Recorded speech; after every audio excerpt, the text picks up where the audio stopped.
Sermones de Robert Morian Sheen. Mensaje 11. Sermón de ordenación. Requiero yo, pues, delante de Dios y del Señor Jesucristo, que ha de juzgar a los vivos y a los muertos en su manifestación y en su reino, que prediques la palabra, que instes a tiempo y fuera de tiempo, redarguye, reprende, exhorta con toda paciencia y doctrina. Segunda de Timoteo capítulo 4, versículos 1 y 2. No existe situación más terriblemente cuajada de responsabilidad en todo el mundo que aquella en que se halla un fiel ministro de Dios. Primera parte, donde se halla el fiel ministro. 1. Delante de Dios. Esto es verdad en dos sentidos. Como un pecador salvado por la gracia. Hubo un tiempo en que estaba lejos, pero ahora ha sido hecho cercano por la sangre de Jesucristo. Teniendo libertad para entrar en el santuario por la sangre de Jesucristo, por el camino que nos consagró nuevo y vivo, por el velo, esto es, por su carne. Hebreos capítulo 10, versículos 19 y 20. Ha sido hecho cercano. Él se halla en el interior del velo, en el lugar santísimo, en el amor de Dios. Está justificado delante de Dios. Un ministro fiel es un ejemplo para su rebaño de un pecador salvado. Tal como dijo Dios a Abraham, también le dice a él: anda delante de mí y sé perfecto. Por su parte, el ministro puede decir como Pablo: habiendo sido antes blasfemo, y perseguidor, e injuriador, fui recibido a misericordia. Un fiel ministro es como la vara de Aarón, que fue dejada delante del arca de Dios y allí rebrotó. Como un siervo. En el oriente, los siervos siempre permanecen en la presencia de su Señor, atentos a su mano. La reina de Sabá dijo a Salomón: bienaventurados tus varones, dichosos estos tus siervos, que están continuamente delante de ti y oyen tu sabiduría. Del mismo modo también se dice de los ángeles que ellos siempre ven la faz de mi Padre que está en los cielos. Aun cuando muy ocupados en el servicio de los santos, se sienten bajo su omnisciente y santa mirada. Esto es lo que debe sentir como fiel ministro de Dios. Debe sentir constantemente la presencia de Dios. Debe sentirse siempre bajo su penetrante mirada, guiándole cuidadosamente con su mirada santa y escrutadora. Te guiaré con mi ojo, y los ojos del Señor están sobre los justos. Ah, cuán a menudo sentimos que estamos delante de los hombres. Entonces todo el poder se desmorona, y venimos a ser débiles como los demás hombres. Y, por el contrario, cuán dulce es sentirnos en la presencia de Dios, de forma tal que sobre nosotros no hubiese ojo alguno, excepto el de Dios. En la oración, cuán dulce es sentirnos delante de Él. Arrodillarnos a sus pies, en su santidad, y poner nuestras manos sobre su trono de misericordia, sin cortina, ni velo, ni nube alguna entre nuestra alma y Dios. En la predicación, cuán glorioso es poder decir, como Elías delante de Acab: he aquí, estoy delante del Señor Dios de Israel. Nos encontramos a sus pies, como siendo de la familia, en su pabellón. Oh creyentes, es entonces cuando podemos mantenernos firmemente a pesar de las grandes olas que nos amenazan. El aplauso de los hombres, la ira o las amenazas de ellos pasan entonces delante de nosotros como la brisa, no nos es posible verla, nos pasa inadvertida. En tal caso, un ministro es como una roca en el océano, las olas que amenazan a negarnos ven frustrado su intento, y él siempre resurge firme y erguido, y hasta parece que con nueva solidez. 2. Delante de Jesucristo. Esto es verdad también en dos aspectos. Primero, el fiel ministro tiene constantemente una visión de Cristo como su justicia. Como Juan el Bautista, que, viendo venir a Jesús, dijo: he aquí el Cordero de Dios. Evangelio según San Juan capítulo 1, versículo 29. O como Isaías, que vio su gloria y habló de él. Evangelio según San Juan capítulo 12, versículo 41, citando a Isaías capítulo 6. Su propia alma está siempre atenta al Getsemaní y al Gólgota. Oh, hermanos. Solamente así podemos hablar siempre con sentimiento y convicción, o con poder y con verdad, de las inescrutables riquezas de Cristo. Debemos probar el maná con nuestra misma boca. Miel y leche hay debajo de tu lengua. Cantar de los Cantares capítulo 4, versículo 11. Ya que, si no, no nos será posible hablar de su dulzura. Debemos beber constantemente del agua de vida de la roca herida, o no podremos hablar de su poder vivificador. Debemos refugiar nuestras almas culpables en las heridas de Jesús, pues, de lo contrario, no podremos hablar con gozo de la paz y del descanso que allí se encuentran. Esta es la razón por la que los ministros no fieles están fríos y son infecundos en sus trabajos. Hablan, como Balaam, de un Salvador cuya gracia no sienten. Hablan, como Caifás, de la sangre de Cristo, sí, pero sin haber sentido su poder para hablar de la paz que da al corazón contrito. Es esta la razón por la que muchos buenos hombres tienen un ministerio infructífero. Hablan con un claro conocimiento de las verdades bíblicas o de su experiencia pasada, pero no de una profunda experiencia actual de la verdad, no de una visión presente del Cordero de Dios. De aquí que sus palabras caen como descienden los copos de nieve, hermosos y bellos, pero fríos y sin calor vivificante.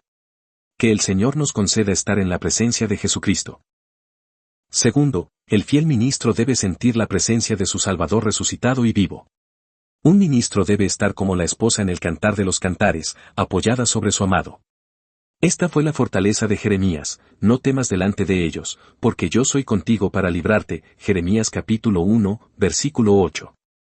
También la de Pablo: no temas, sino habla y no calles, porque yo estoy contigo y ninguno te podrá hacer mal, porque yo tengo mucho pueblo en esta ciudad. Hechos capítulo 18, versículos 9 y 10. El Señor Jesús así lo dijo a todos sus discípulos: aún un poquito, y el mundo no me verá, pero vosotros me veréis, porque yo vivo, y vosotros también viviréis. Juan capítulo 14, versículo 19. Y nuevamente, de forma muy especial, dice: he aquí, yo con vosotros siempre, hasta el fin del mundo. Mateo capítulo 28, versículo 20. Sí, hermanos, Cristo está tan realmente andando entre los 7 candeleros de oro, como lo está aquí hoy, como si vosotros le vieseis con vuestros propios ojos corporales. Su humanidad está sentada a la diestra de Dios, en representación de todos nosotros. Su divinidad, en cambio, lo llena todo en todos. Así está Él con nosotros, en pie a nuestro lado, pero de manera que no podemos ver sus movimientos. Es dulce conocer y sentir esto. Es la única manera de sentirse sostenido en medio de todas las pruebas del ministerio. ¿Nos cansamos? Nos es dado, como a Juan, apoyarnos sobre su seno. ¿Nos sentimos sobrecargados con un sentimiento de pecado? Podemos refugiarnos en las hendeduras de la roca de los siglos. ¿Estamos vacíos? Podemos mirar a Él, y suplirá inmediatamente cuanto nos es necesario. ¿Nos odian los hombres? Se nos concede cobijarnos al amparo de sus alas. Permaneced ante el Señor Jesucristo, y podréis sonreír ante la ira de Satanás y enfrentaros al mundo amenazador. Aprended aquí también la culpabilidad de desechar el ministerio evangélico: quien a vosotros rechaza, a mí rechaza, y el que me rechaza, rechaza al que me envió. Lucas capítulo 10, versículo 16. 3. Visión íntima del juicio, que ha de juzgar a los vivos y a los muertos. Los ministros y sus rebaños habrán de encontrarse juntos ante el trono del Señor Jesús. ¿Qué día tan solemne será aquel? Hay reuniones muy solemnes en la tierra. Un día de ordenación es un día solemne. Las reuniones que cada día de descanso se celebran son también reuniones solemnes. Los días de la Santa Cena o del bautismo son asimismo días de solemnidad. Pero aquella reunión ante el trono del juicio será mucho más solemne que todas las demás. Primero, el pastor dará cuenta de sí mismo, sea con gozo o con pena. Aquel día no intercederá en favor de su pueblo ni orará por él. Su misión, después de haber rendido cuentas de sí mismo, se reducirá a testificar acerca de cómo recibieron la palabra sus oyentes. De algunos dará cuenta lleno de alegría, de quienes recibieron la palabra con toda prontitud de mente, de aquellos que se convirtieron y vinieron a ser como pequeños hijos. Estos serán su gozo y corona. De la mayoría testificará con pena, de aquellos a quienes llevó el mensaje, pero no quisieron acudir, de quienes fueron iluminados o quizá incluso oyeron por algún tiempo, pero luego cayeron en perdición. Será como un testigo irrefutable contra ellos aquel día: apartaos de mí, malditos. Mateo capítulo 25, versículo 41. Segundo, entonces los creyentes darán su testimonio de su ministro. Si él fue fiel, si hizo de su comida y su bebida el hacer la voluntad de Dios, si predicó fiel y enteramente la palabra de Dios con seriedad, urgencia y amor, si se comportó santamente, si predicó públicamente y por las casas, en tal caso el ministro brillará como las estrellas.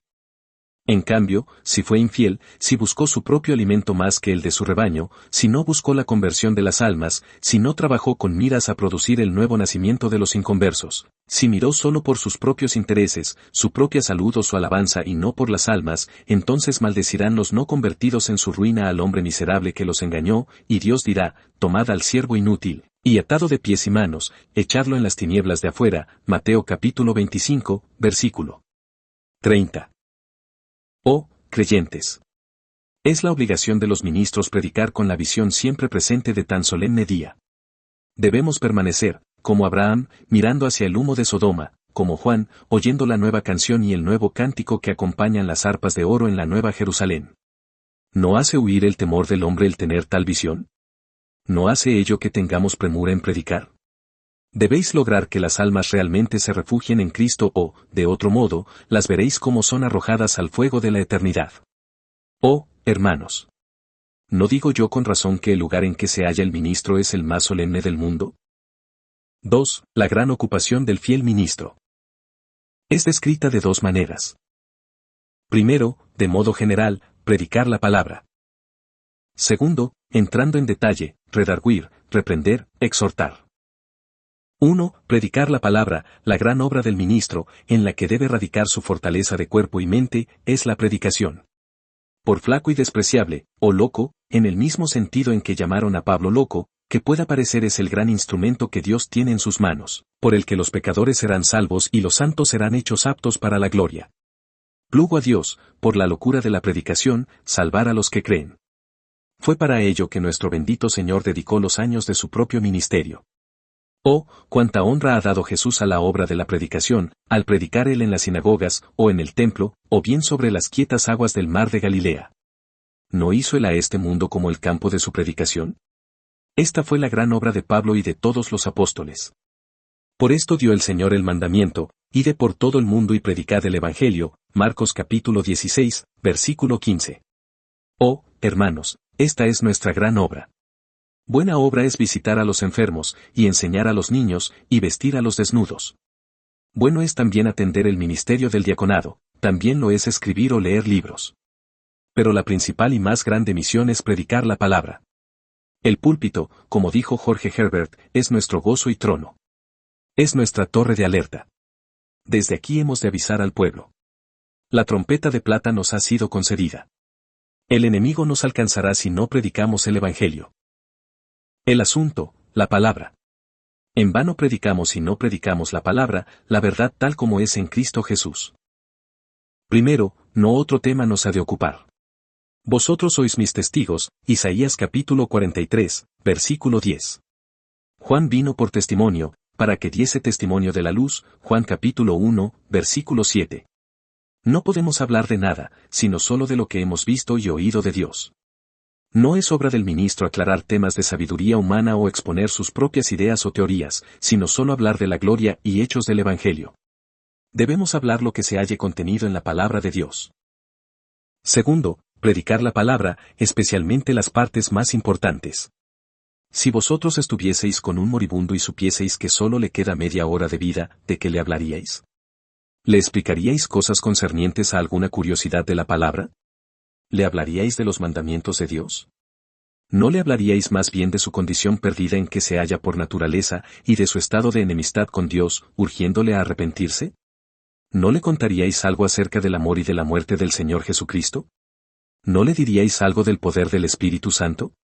Son estas las cosas vitales que el hombre debe recibir, sin las cuales perecerá. Estos son los grandes asuntos objeto de la predicación. No debemos predicar, tal como hizo Jesús a los discípulos de Emaús, empezando desde Moisés y por todos los profetas, de las cosas relativas a él mismo. Haya mucho de Cristo en vuestro ministerio, dice Eliot. Rowland Hill acostumbraba a decir, mira que no tengas ningún sermón sin las 3 R, la ruina de la caída, la justicia, en inglés righteousness, por Cristo, y la regeneración por el Espíritu. Predicad a Cristo para despertar a las almas, a Cristo para confortarlas y a Cristo para santificarlas. Lejos esté de mí gloriarme, sino en la cruz de nuestro Señor Jesucristo, Gálatas capítulo 6, versículo 14. Tercero, predicar como lo hace la misma palabra.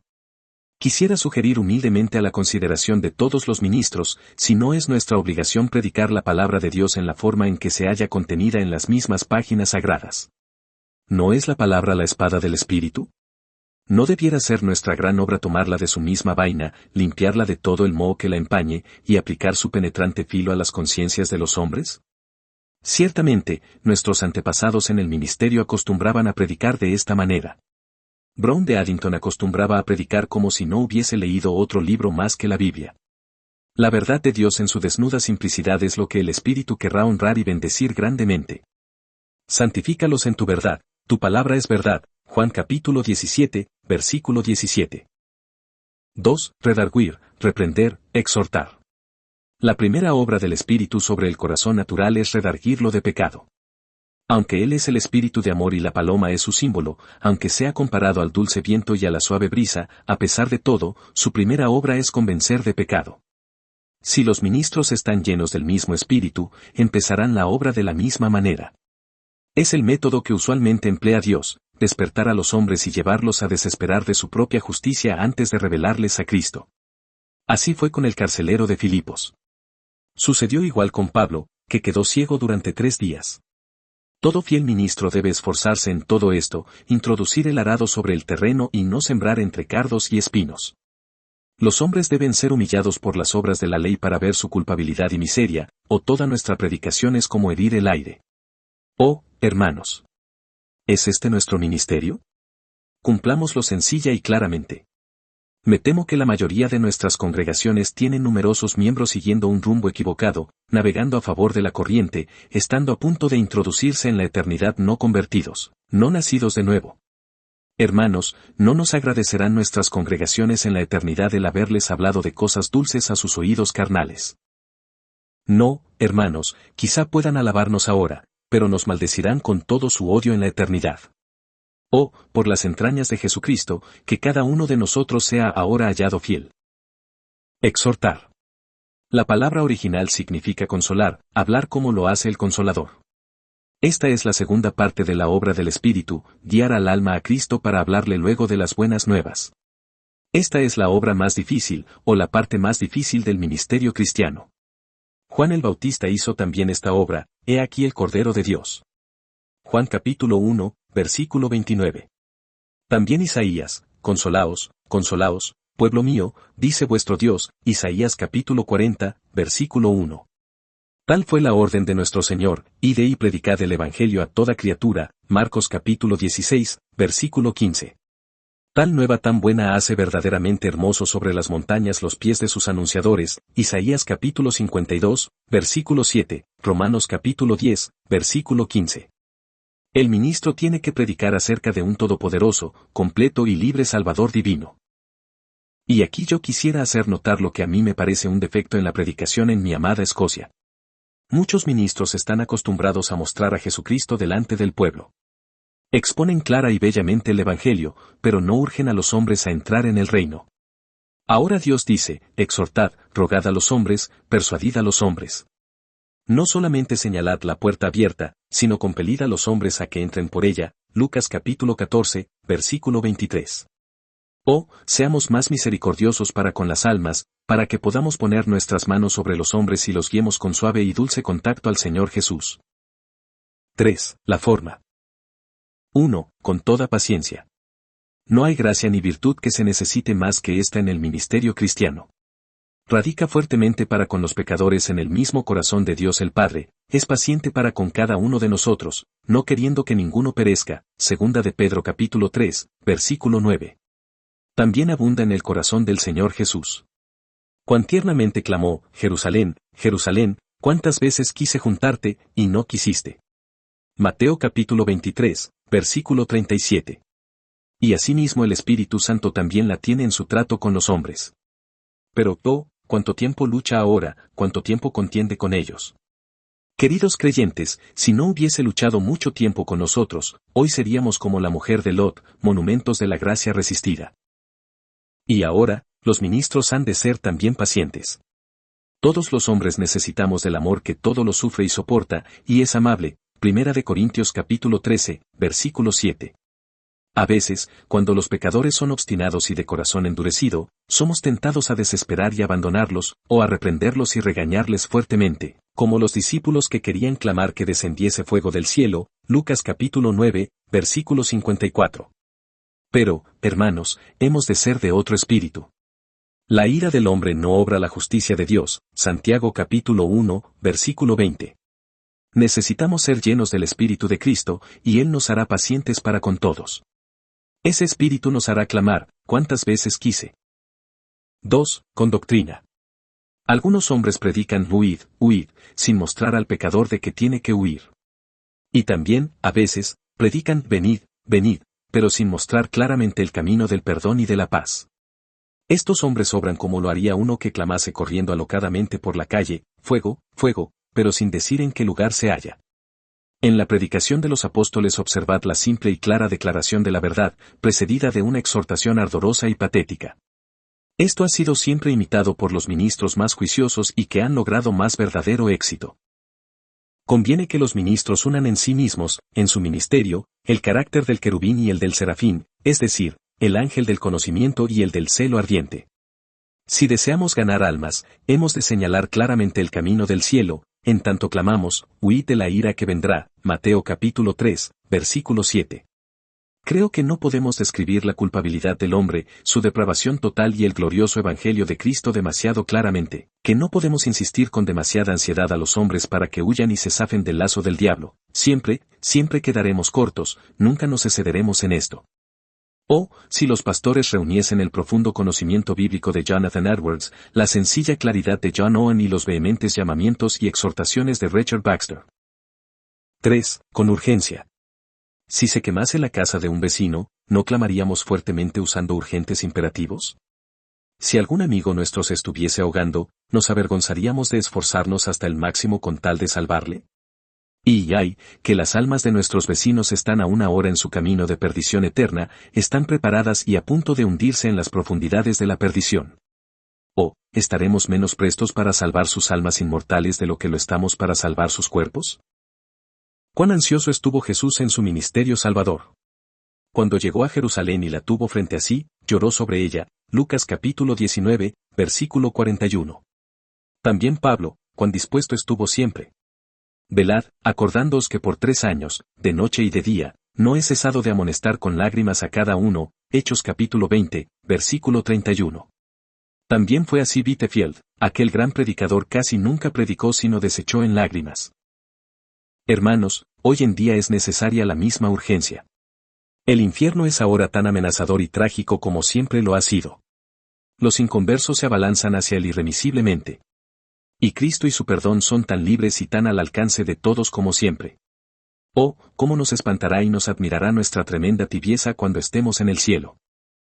4. En todo tiempo. Nuestro Señor anduvo haciendo siempre bien, Hechos capítulo 10, versículo 38, su comida y su bebida era el hacer el bien, Juan capítulo 4, versículo 34. Así debemos ser nosotros. Satanás siempre está ocupado. No se anda con chiquitas, ni se distrae en ceremonias, va al grano. Para él no hay días especiales en que obrar, porque todos los ocupa tan plenamente como puede. La muerte también está ocupada. Los hombres mueren en tanto nosotros dormimos. Mueren unos 50 cada minuto, aproximadamente 1 por segundo entra al reino de los muertos. Pero también el Espíritu de Dios está ocupado. Bendito sea Dios. Nos ha puesto en este mundo en un tiempo en que el poderoso Espíritu Santo todavía se mueve entre los huesos, secos. Deben, pues, los ministros ser perezosos o entretenerse en cumplidos. Oh, que Dios nos bautice hoy con su Santo Espíritu y con fuego, predicando y construyendo así el edificio de la Iglesia de Cristo, hasta nuestra última hora, la hora de la muerte. Carga al ministro. Mi amado hermano, no hace aún muchos años desde que tú y yo jugábamos juntos en nuestros juegos infantiles y ahora, gracias a la maravillosa providencia de Dios, se me ha designado a mí para que presida tu ordenación como ministro de tan santo ministerio.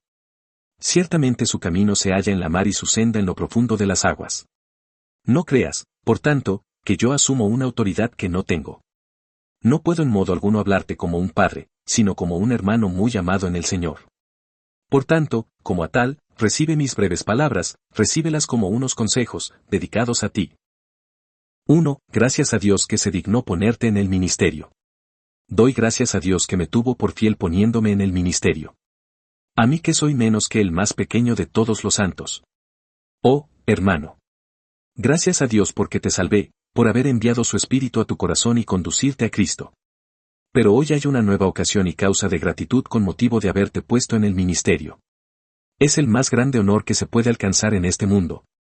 Si tuviese 1000 vidas, diligentemente las dedicaría al mismo, y si tuviese 1000 hijos, gozosamente los dedicaría a tan glorioso ministerio.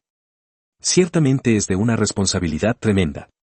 La eternidad de miles depende de tu fidelidad. Pero, hermano, la gracia para sobrellevarlo es tan plena y el premio tan glorioso.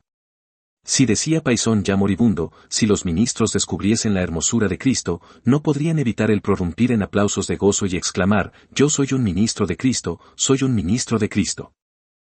Procura, pues, amado hermano, que en medio de los compungidos acentos de confesión que broten de tu corazón quebrantado, brote asimismo una canción de gratitud. Gracias sean dadas a Dios por mi parte, por los breves años que he sido ministro. Puedo decir que ciertamente no deseo otro honor sobre la tierra que el que me sea permitido hablar del Evangelio eterno. Gracias a Dios por su don inefable. 2. Busca la unción del Espíritu Santo. Cuanto mayor sea la unción que tengas del Espíritu Santo, más bienaventurado, feliz y fructífero será tu ministerio. Recuerda los 2 olivos que crecían junto al candelabro de oro y que directamente de sus ramas vertían el dorado aceite en el mismo. Representan los ministros victoriosos, los ministros ungidos que permanecen junto al Señor de toda la tierra. Que el Señor te haga como uno de ellos. Recuerda lo que se dijo de Juan el Bautista, será lleno del Espíritu Santo, y a muchos de los hijos de Israel convertirá al Señor Dios de ellos. Que el Señor te llene a ti del mismo modo y seas así un ministro que gane muchas almas para Cristo. Acuérdate de los apóstoles. Antes del día de Pentecostés eran como árboles secos y sin savia, de escaso fruto. Pero cuando el Espíritu descendió sobre ellos como un poderoso viento, a su predicación 3000 personas fueron aguijoneadas y compungidas en sus corazones. Oh, hermano, clama a Dios para que te llene con su Espíritu, para que puedas estar en su consejo y hagas que la gente oiga su palabra y muchos se vuelvan de sus malos caminos. Tú sabes que el hierro candente puede ser atravesado fácilmente por donde un muy afilado instrumento no lo haría de estar frío. Ora para que seas lleno con el fuego del Espíritu, para que puedas penetrar en los duros corazones de los pecadores no convertidos. 3. No te des reposo si no tienes fruto en tu ministerio. En un ministerio fiel y vivo, el éxito es la regla general, el fracaso, o mejor, la falta de fruto, es la excepción. La falta de fruto dentro del ministerio, decía Robinson, es una circunstancia tan tremenda que ha de ser considerada con horror. Tu grace será de 2 maneras. Primero, el pueblo de Dios, es decir, aquellos que ya están en Cristo. Busca el progreso en ellos.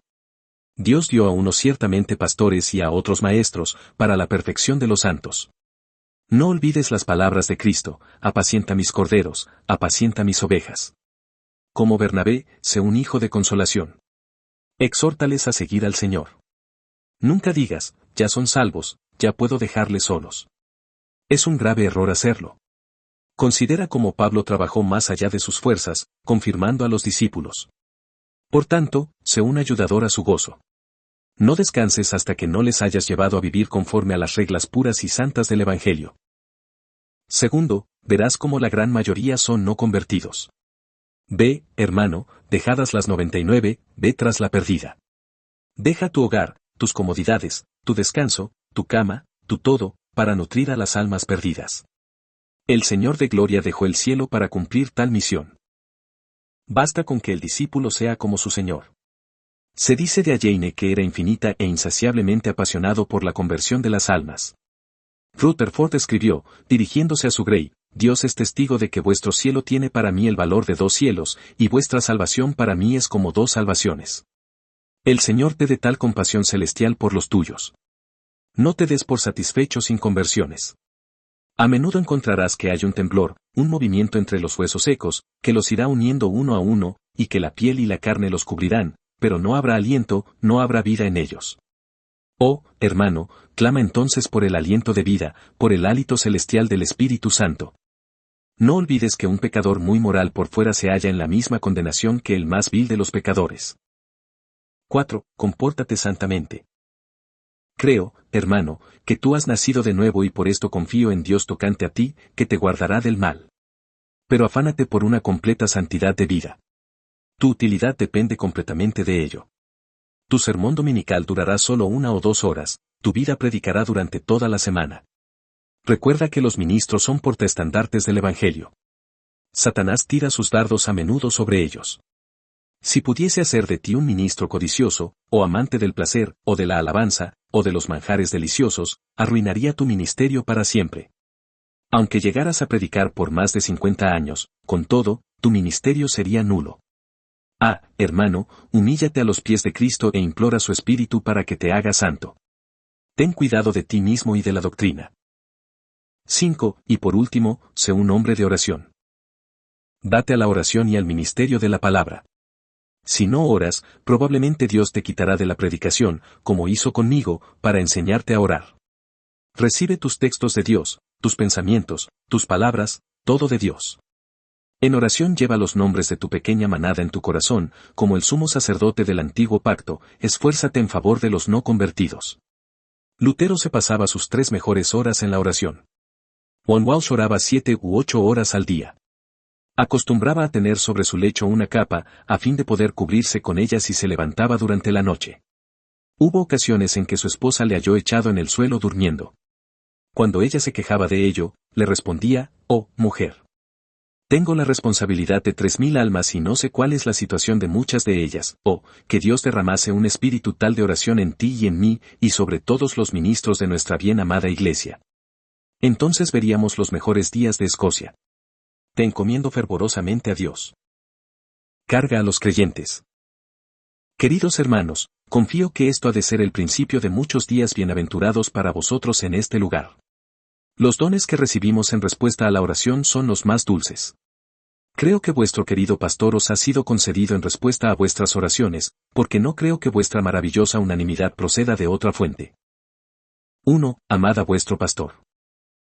Por lo que yo sé de él, creo que es digno de vuestro amor. Creo que es uno con quien el Señor ha sido muy misericordioso, y a quien Dios ya ha recompensado sus labores, y confío continuará haciéndolo.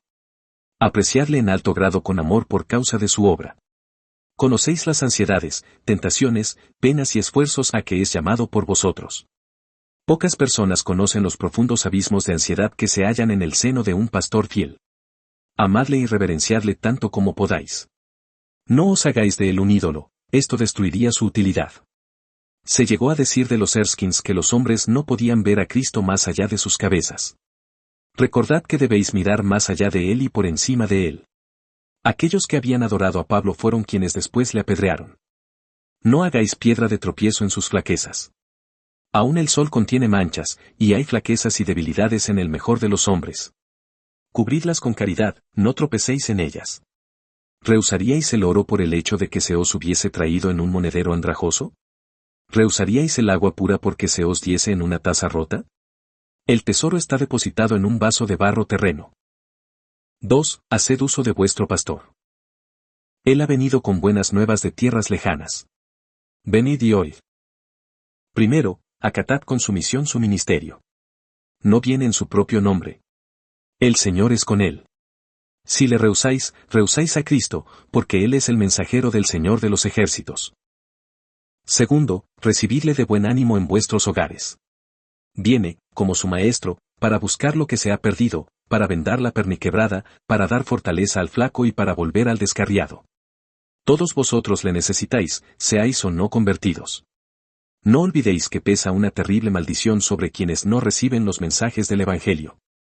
En tal caso, sacudirá aún el polvo de sus pies, y ese polvo se levantará contra vosotros en el juicio.